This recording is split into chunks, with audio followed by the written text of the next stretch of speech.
Oye, este tema para muchos sigue siendo un enigma. Hablamos de las criptotecnologías, las criptomonedas en particular, que han tenido un alza espectacular durante el último tiempo, pero también noticias referentes al consumo de energía, cómo esta herramienta de inversión también aumenta de manera significativa el consumo eléctrico, sobre todo por la red de Bitcoin, que se ha duplicado en los últimos 2 años en algunos países. Vamos a hablar sobre esto con Miguel Clagues. Él es presidente de la Asociación Chilena de Criptotecnologías. ¿Cómo están, Miguel? Muy buenos días, muchas gracias por acompañarnos.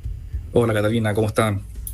Muchas gracias por la invitación. Un gusto estar acá nuevamente en el programa, aportando con estos temas tan interesantes.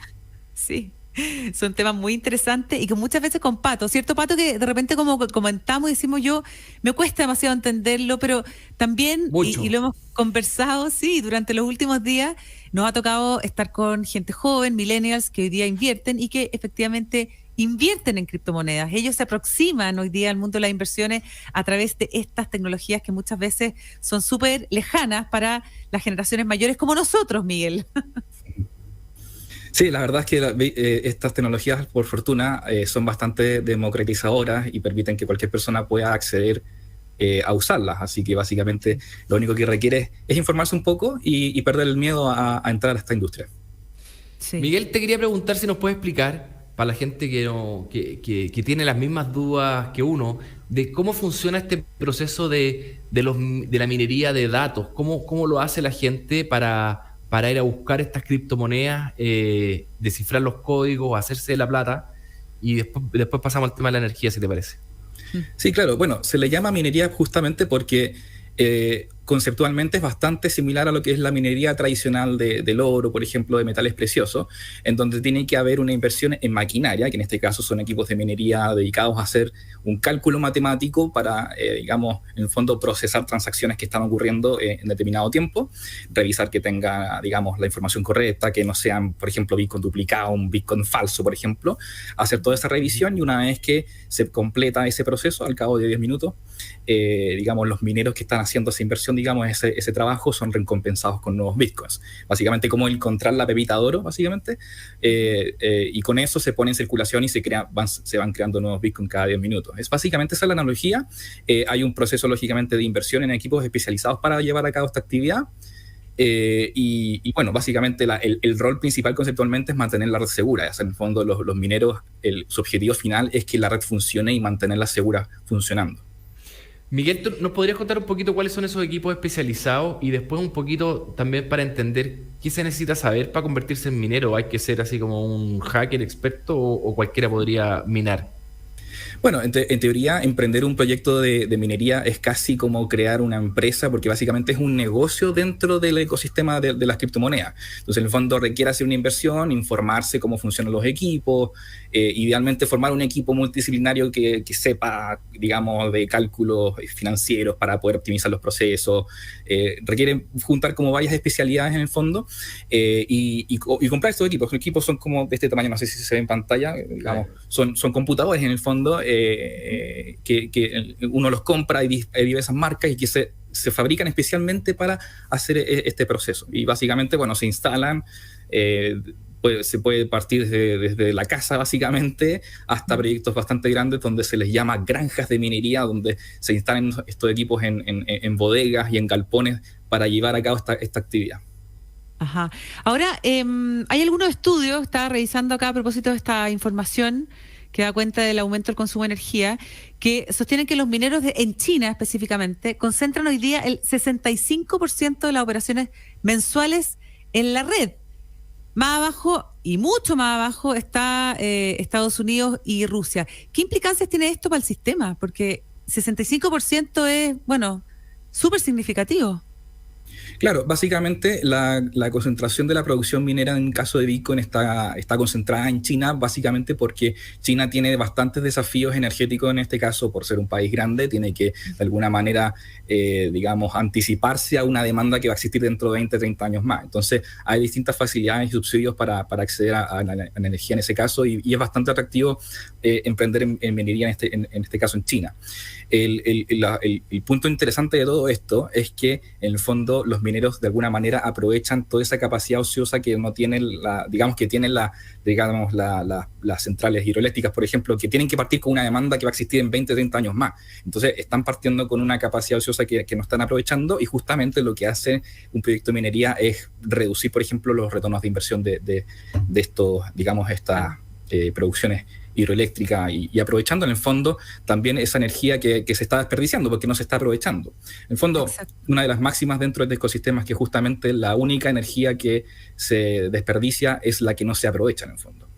Claro. Y en Chile tenemos una red robusta, no como la de China obviamente, pero ¿existe?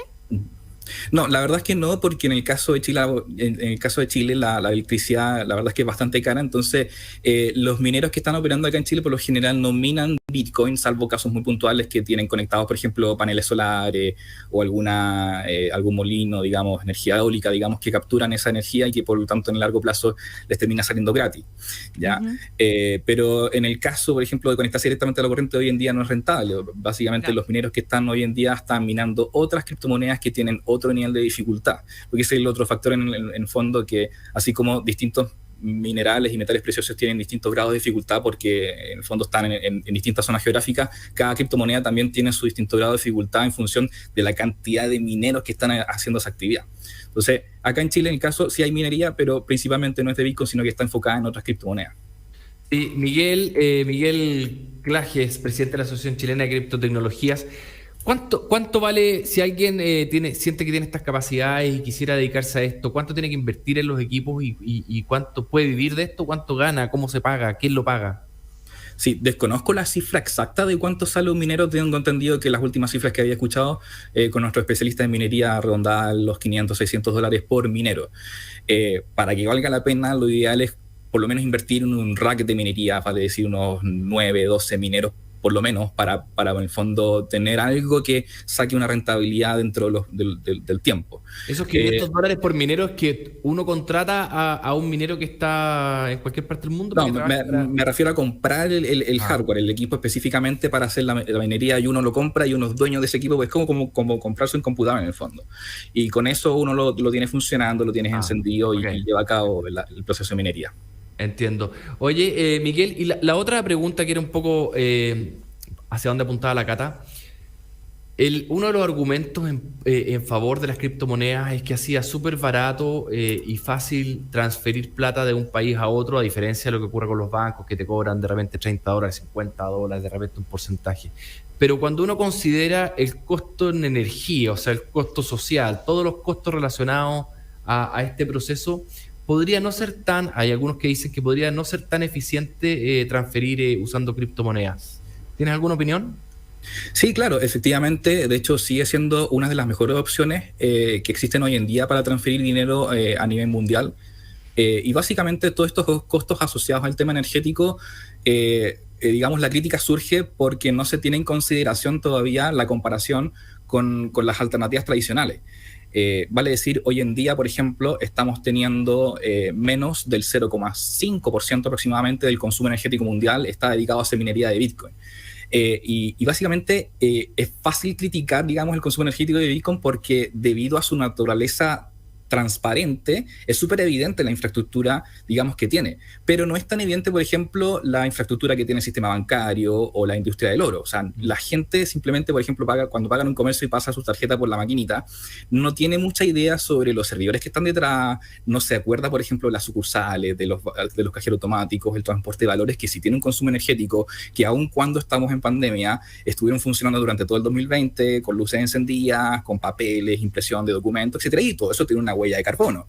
Entonces, la gente no es muy consciente de eso y comparativamente, la única comparación que a nosotros nos interesa ver es cuánto está consumiendo Bitcoin y cuánto está consumiendo el sistema bancario y la industria del oro, que es lo que potencialmente Bitcoin se propone reemplazar. Y en ese orden de magnitud, el sistema bancario hoy en día, sabemos las cifras que está consumiendo alrededor de 400 y 500 veces más de lo que consume Bitcoin hoy en día. Entonces, esas son las cifras que a nosotros nos interesa ver, y teniendo eso en comparación, de hecho, la conclusión que nos queda es que Bitcoin justamente es una moneda verde, porque en el fondo es mucho más eficiente, no requiere, digamos, toda esta infraestructura bancaria de sucursales, de cajeros, etcétera, para funcionar. Básicamente es un galpón, y con eso, o una bodega incluso, si es que en un mundo posapocalíptico se redujera la red de Bitcoin, basta con que uno o dos computadores en una casa estén funcionando y con eso se da sustento a una red. Claro. Así que eso es básicamente, la crítica siempre nace de puntos ciegos y porque no se logra comparar, digamos, efectivamente con el sistema tradicional.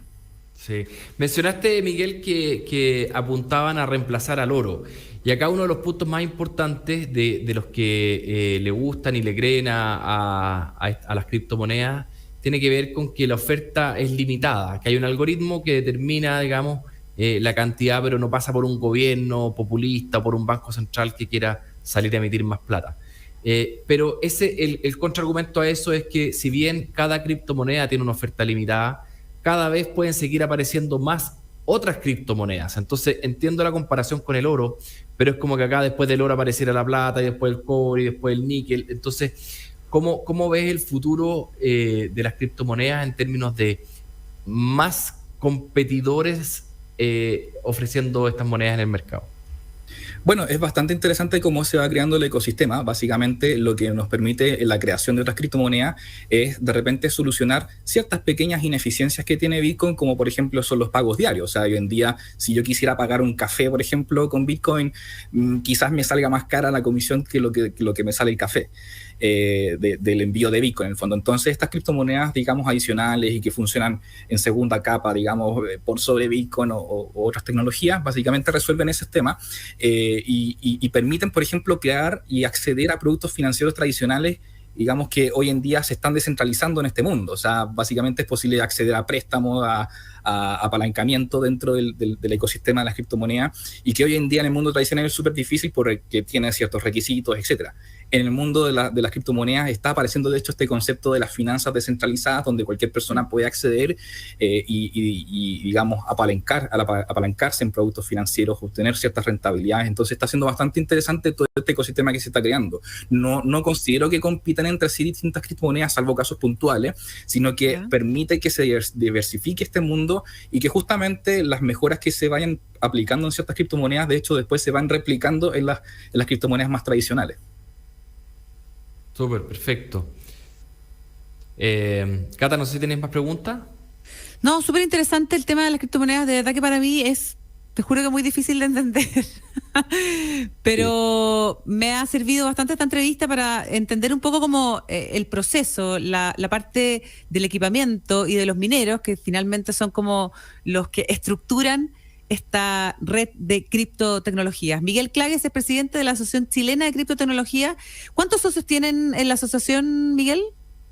Actualmente, bueno, tenemos una comunidad de seguidores de más de 30.000 usuarios, y dentro de la asociación internamente somos aproximadamente 30 socios, 35. Estamos haciendo una reestructuración, así que todos invitadísimos a participar. Excelente. Muchas gracias por haber estado hoy día con nosotros. Buenos días. Muchas gracias, Catalina, Patricio. Que tengan buen día. Gracias, igual. Buenos días.